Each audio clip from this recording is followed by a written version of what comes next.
and I'm proud to join my colleagues' effort to overturn it. And with that, Mr. President, I would like to move on to the second topic before the Senate with respect to the War Powers resolution regarding Caribbean military operations.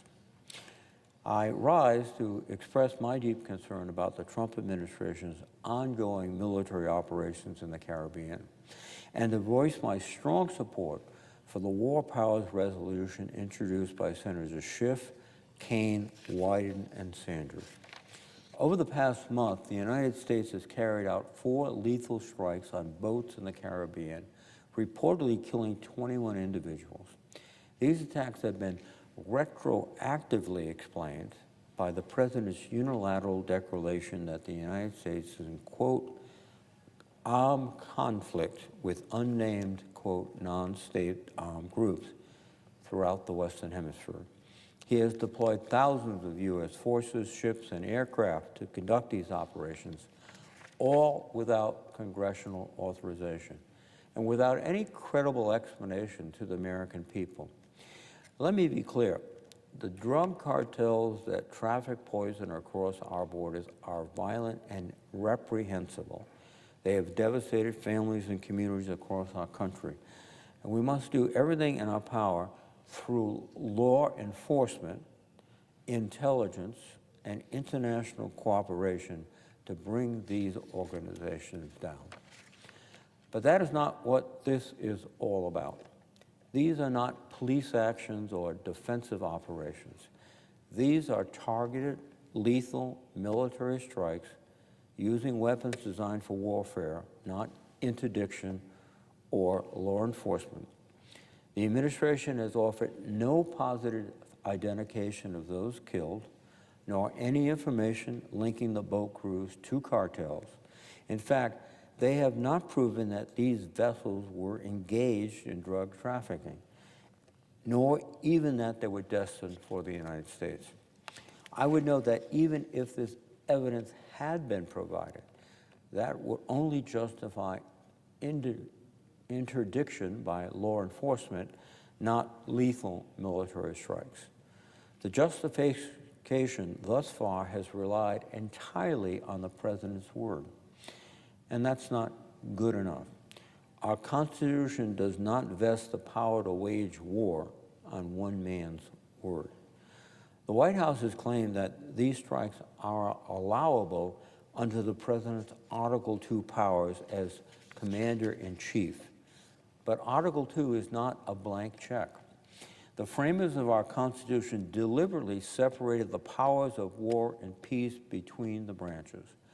As James Madison warned, quote, "The executive is the branch most prone to war. Therefore, the Constitution has, with studied care, vested that power in the legislature." The War Powers Resolution exists for moments like this.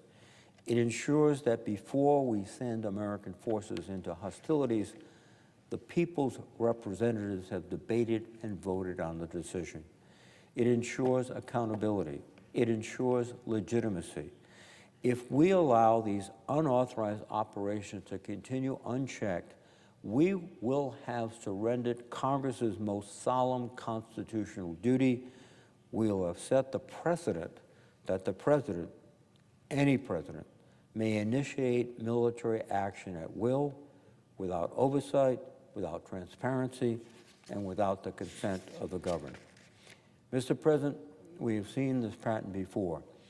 Over the past several years, this administration has repeatedly tested the limits of executive power, ordering strikes in Iran and Yemen and now the Caribbean, while refusing to even a brief consultation with Congress.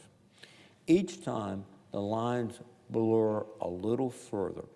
Each time, the balance of power tilts a little more toward the executive. This body, the United States Senate, cannot afford to shrug and move on. The slow erosion of congressional oversight is not an abstract debate about process. It is a real and present threat to our democracy.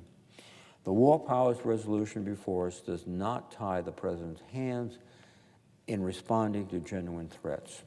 It simply requires him to do what every commander-in-chief should: come to Congress, present the facts, and seek authorization from the people's representatives before initiating hostilities. That is not weakness, that is constitutional strength. It's the principle that has guided our republic for nearly 2.5 centuries. And finally, I would say this: even setting aside the constitutional questions, this campaign is deeply unwise. The notion that we can bomb our way out of a drug trafficking crisis is not strategy, it's wishful thinking. Using the U.S. military to conduct unchecked strikes in the Caribbean risks destabilizing the region, provoking confrontation with neighboring governments, and drawing our forces into yet another open-ended conflict without a clear mission or exit strategy. Mr. President, conflict in the Caribbean or with Venezuela is entirely avoidable, but the risk that we stumble into war because of one man's impulsive decision-making has never been higher. Our troops deserve better, much better. This War Powers resolution would restore the balance. It reaffirms that the Constitution has always required that decisions of war and peace belong to the legislature, not the executive. For that reason, I urge my colleagues to support this resolution and to reassert the fundamental role of Congress in matters of war. Thank you, Mr. President. And I would ask if these two statements could be published in the appropriate categories under the two different resolutions. Without objection. Thank you, Mr. President. With that, I would yield the floor.